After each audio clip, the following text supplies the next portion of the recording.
يعني لنعطي أيضا سماحة الشيخ الخزنوي وقته. يعني واضح يعني يا سماحة الشيخ يعني بأنه الفتن المذهبية يعني تجاوزها غير المسلمين يعني، ولكن يعني ربما قد تكون هذه الفتن الآن أو هذه الفتنة الآن يعني أكثر ما يعاني منها المسلمون. بسم الله الرحمن الرحيم. طبعا هذه حقيقة نحن جميعا نلاحظها، لكن أنا اسمح لي أن أحاول أن أجيب على سؤالك للأستاذ هرموش. لو قلت أن الفتنة مذهبية أم سياسية، وأنا أشعر أنه يعني ما اكتملت الصورة.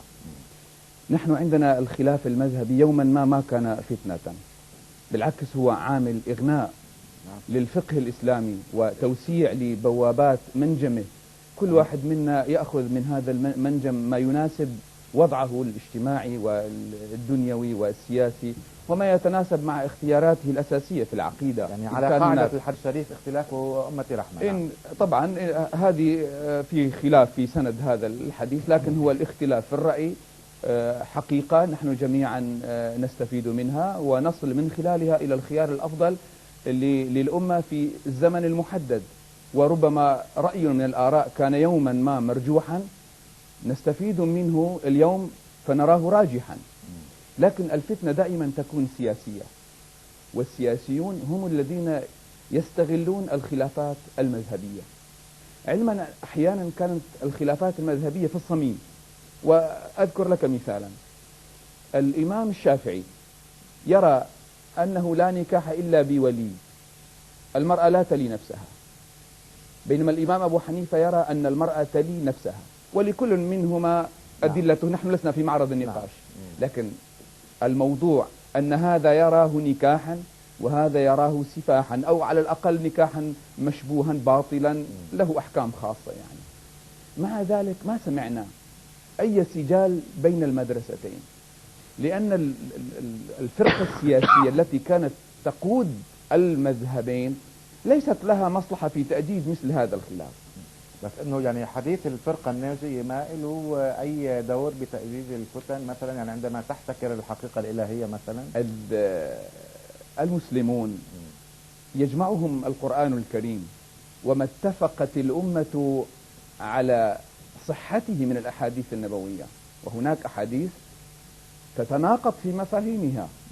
فالإمام الغزالي يروي حديثا يناقض هذا الحديث ويقول إن الأمة تجتمع 73 فرقة، واحدة في النار والفرق الأخرى هي في الجنة. بس ما كل فرقة ساعة ذاك تعتبر نفسها بأنها الناجية. لا، إذا قلنا أن واحدة في النار وال72 ناجية، بس هو بالتطبيق العملي على بالمجتمع على الأرض العكس. يعني نأتي إلى دور السياسيين في دعم فكرة معينة وإقصاء الآخر وتقزيم فكرته وإبعاده عن الساحة، لأن الوجود السياسي يحتاج إلى إيديولوجية واحدة يساوي من خلالها على حرية حتى هذه المسألة سماحة الشيخ، يعني السياسي يعني خاصة عندما يعني يكون له مشروع ما يحاول أن يستند إلى نص فقهي مثلا مقدس، يعني هو أحيانا هذا يبرر له هذا العمل. شيخ خزنوي، يعني برأيك أنه أليس هناك يعني قصور ما يعني في إفهام الناس بأن الاختلافات بين المذاهب هي اختلافات في فهم النص؟ بالتأكيد القصور واضح، ونحن الآن أمام هذه المسؤولية. يجب أن نوضح الصورة للناس.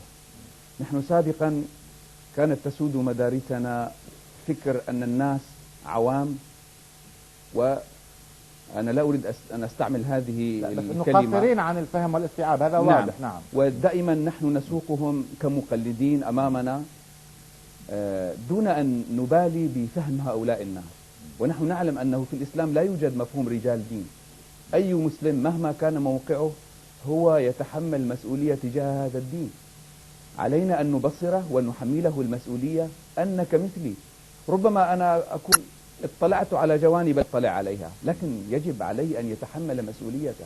وأنا كإمام في مسجد أو خطيب أو مرجعية دينية، حين أعلم أن الذين أمامي هم ليسوا كحجارة الشطرنج، إنما يستطيعون أن يقولوا لي لما، وهو الفهم الذي عاش تلاميذ النبي. وهذا لا يحدث.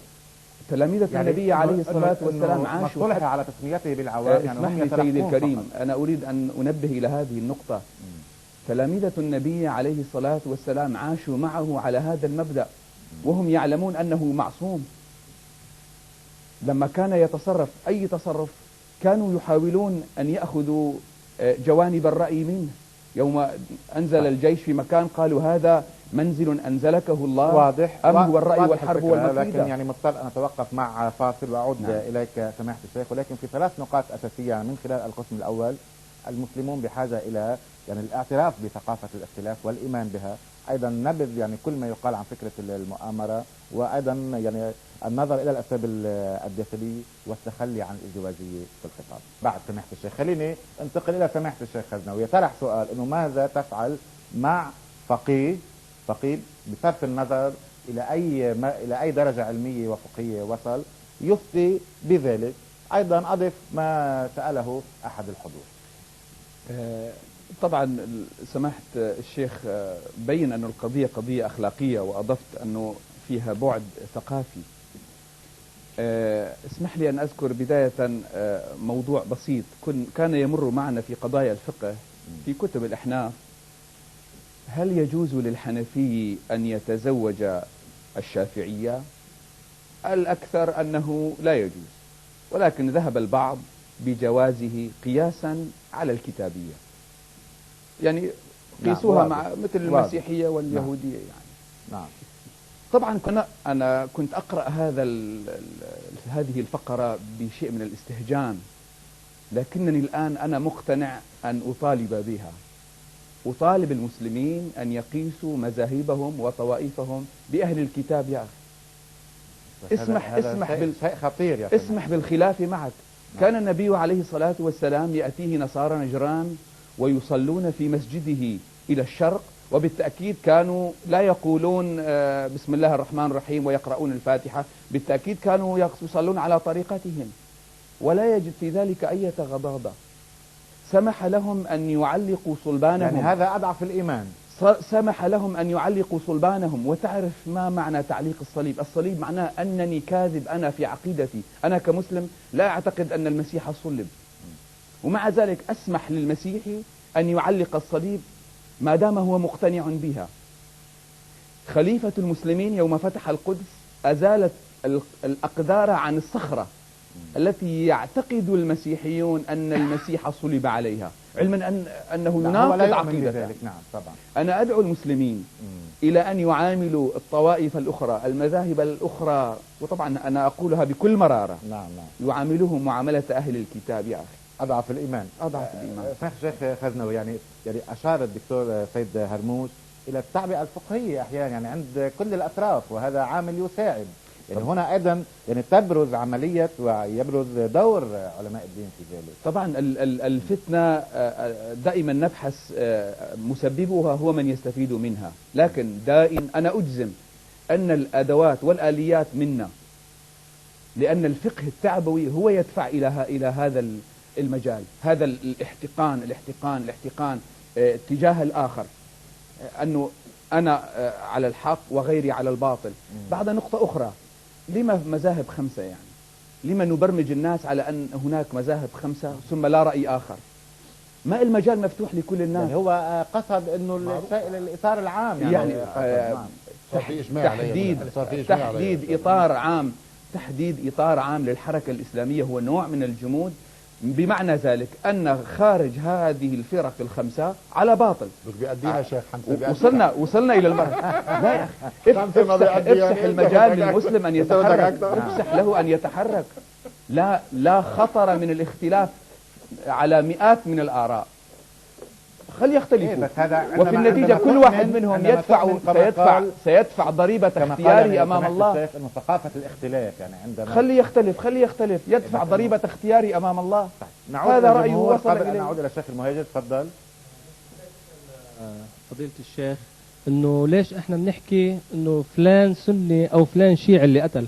هل الذي قتل أمير المؤمنين علي بن أبي طالب هل هو سني أم شيعي؟ من قتل الإمام الحسين هل هو سني أم شيعي؟ أو من قتل عثمان هل هو سني أم شيعي؟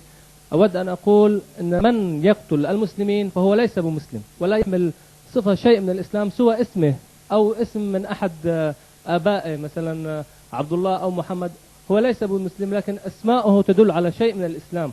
نحن نود أن لا نقول أن هذا مسلم فجر في مسجد سني أو مسجد، وليس مسجد سني، مسجد للإسلام هنا أو هناك في جميع الأماكن. طبعا هذا حكمي وحكمك، لكن هذا وليس الواقع. التقسيمات طبعا تختلف حسب الزمان. ما كان هناك تقسيمات سني وشيعي قبل 1400 سنة، كان هناك تقسيمات أخرى، لكن ضمن هذا الزمن هذه التقسيمات صحيحة، وهي وراء هذه العمليات شئت أنا أم أبيت، لأن أنا وأنت نراه غير مسلم خارج عن الجماعة الإسلامية، لكنه صلى التهجد في الليل ودعا أن يتقبله الله شهيدا، لا تنسى. بس انه هذا شو يعني، ماذا يعني ذلك سماحة الشيخ؟ توجيهي أنا له. يعني ممكن اي فقيه بين قوسين ان ياخذ مثل هذا النص ويعبئ به مريديه واتباعه. لذلك نحن الآن أمام مسؤولية فك الارتباط بين المريدين والشيخ. الناس ليسوا نعاج. أنا برأيي أنه على جميع المراجع والعلماء الدين أن يوعوا من يصلون خلفهم في خطب الجمعة وغير خطب الجمعة بأن هذا ليس مسلم، وأن لا فرق بين المسلمين، ولو يقولون هذا مثلا سني أو شيعي، لأن الإنسان البسيط الغير متعلم يعرف أنه قال الشيخ له أعمل فعمل. نعم. لي سماحة الشيخ خزنوي قبل الفاصل معنا دقيقة واحدة سماحة الشيخ، يعني عندما ينطق المرء بالشهادتين كيف يعني إلى ماذا يمكن بعد ذلك تكفيره؟ نطقه بالشهادتين يعني أنه كما قال الأستاذ عصم دمه وماله وأصبح مسلما من أهل القبلة، لا يمكننا أن نكفره إلا بثوابت معينة ضبطها أهل العلم، ويجب أن تقام عليه الحجة، ويجب أن لا يكون جاهلا بأحكام الشرع. وفي النهاية اليقين لا يزول بالشك. رجل يشهد أن لا إله إلا الله وأن محمد رسول الله، لا يمكنني أن أسلب صفة الإيمان عنه حتى بحديث عندي صحيح هو بخبر الأحاد. مال مقدار 10 ليرات لبنانية لا يمكنني أن أسلبك إلا بشاهدين عدلين. هناك كثير من النصوص التي أنا أراها صحيحة أو سماحة الأستاذ يراها صحيحة، لكنها ما ثبت إلا عن طريق شخص عن شخص عن شخص، خبر أحاد، وما اتفقت الأمة على صحة هذا الحديث. كيف يمكنني أن أسلب عن هذا الرجل الحصانة وأريق دمه؟ طيب، على مناهج التدريس في الحوزات العلمية إلى أي مدى يعني يمكن إعادة النظر فيها؟ والله أنا طبعا لي رأي في هذه المناهج، والمشكلة أنه حين نطرح شيء عدونا الذي يستفيد من هذا الواقع سبقنا في طرحه أو صاحبنا في طرحه ينظر إليه بعين الريبة، لكن الحقيقة مناهجنا تحتاج إلى إعادة النظر. تصور أن فقهنا في عهده الذهبي يسمح لأهل الكتاب أن يتعاطوا ما هو محرم في شريعتنا كالخمر، وإذا أتلف مسلم خمر الكتابي يغرم بقيمة هذه المادة لأنه غير مخاطب بتفريعات الدين. نعم. لكن لو جئت إلى مناهجنا سواء في الحوزات العلمية أو في المعاهد الشرعية للسنة تجد أن هناك فقه تمزيقي، فقه كيدي. نعم. فقه كيدي. أضرب لك مثالا لو سمحت. نقطة مهمة. نعم. مثال في قضية المسح على الرجل. الشيعة يرون أن الرجل لا يمسح ولا يمكن أن يقبلوا بالغسل، علما أن الغسل يتضمن مسحا، والسنة يسمحون بالمسح على الخف ولا يمكن أن يسمحوا بالمسح على القدم، علما أن المسح على القدم أولى بالمسح من الخف، لكنه فقه كيدي فقط لإقصاء الآخر. أنا أريد أن أفهم الذين يتخرجون من مدرستي أنني أنا أمتلك وحدي الحقيقة وأحتكر الخلاص. هنا يعني هنا المشكلة كبيرة جدا، فقه الكيد وفقه فقه الكيد، نعم، وهو طبعا ربما ليس من المناسب أن أنشر غسيلي أنا الآن أمام الجمهور، لكنه موجود. طيب وأنا أناشد كل الناس القائمين على المعاهد الشرعية. يعني أنت كعالم دين ماذا تفعل لأجل ذلك؟ وأنا ألقي المسؤولية المباشرة. ما يعني على أنا الأقل أنت والشيخ الآن أنا وضعتني أمام الآن. مسؤولية أن أرد على الأخت التي قالت إنها مؤامرة خارجية. أعداؤنا في الخارج يستفيدون، لكنها ليست مؤامرة خارجية.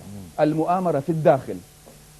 مع الأسف أنا كمرجعية أنا أستفيد من هذا الواقع، لكن أنتم الشباب الذين تحترقون في هذه الفتنة لا أحد يتحرك. نعم. اسحبوا البساط من تحت أقدامنا، نحن لا نمثل الله. لما لا تتحركون؟ لما لا تقررون مصيركم بأيديكم؟ أنا من مصلحتي أن تكونوا غثاء أتحرك بكم كما أشاء، لكن أنتم تساعدوننا.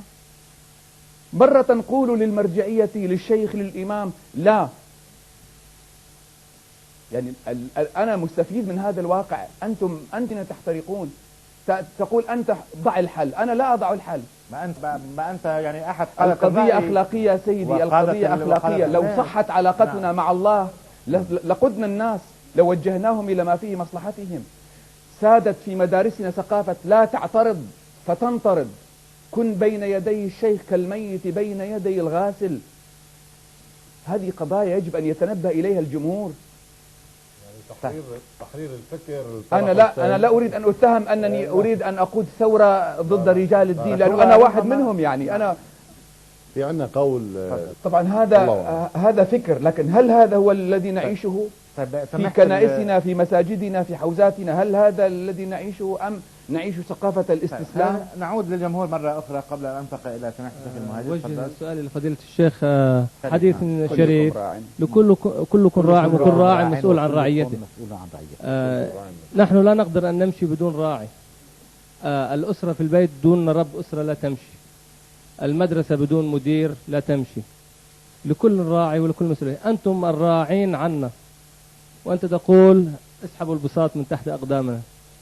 خلف من نمشي؟ من الذي أعطانا السلطة أن نكون نحن رعاة؟ لما لا تكون أنت الراعي؟ نعم. أنا اسمح لي أن أقول كلمة. أحد الناس كان من المتواكلين فوجد سببا لتواكله، يقول إن طيرا كان يلقم أفعى، والله الذي يرزق هذا الأفعى الأعمى كيف يتركني؟ فترك. يقول له هذا المصلح: لما لا تمارس دور الطير الذي يعطي للأفعى؟ لما تستسلم لتكون أنت تمارس دور الأفعى؟ من الذي أعطاني صلاحية أن أكون أنا راعيا؟ لما لا تكون أنت الراعي؟ كل إنسان دراساته وعلمه. أنت رجل دين متعلم أكثر مني وأكثر لكن من غيري. لست إمع يا أخي، يجب أن تفهم. أنا إلي مصالح معينة، أنا إنسان، أنا إلي بشر، تتجاذبني عشرات القضايا. قد أكون في موقع سياسي، في موقع اجتماعي، في موقع اقتصادي. لما تجعلني ملاك أمامك؟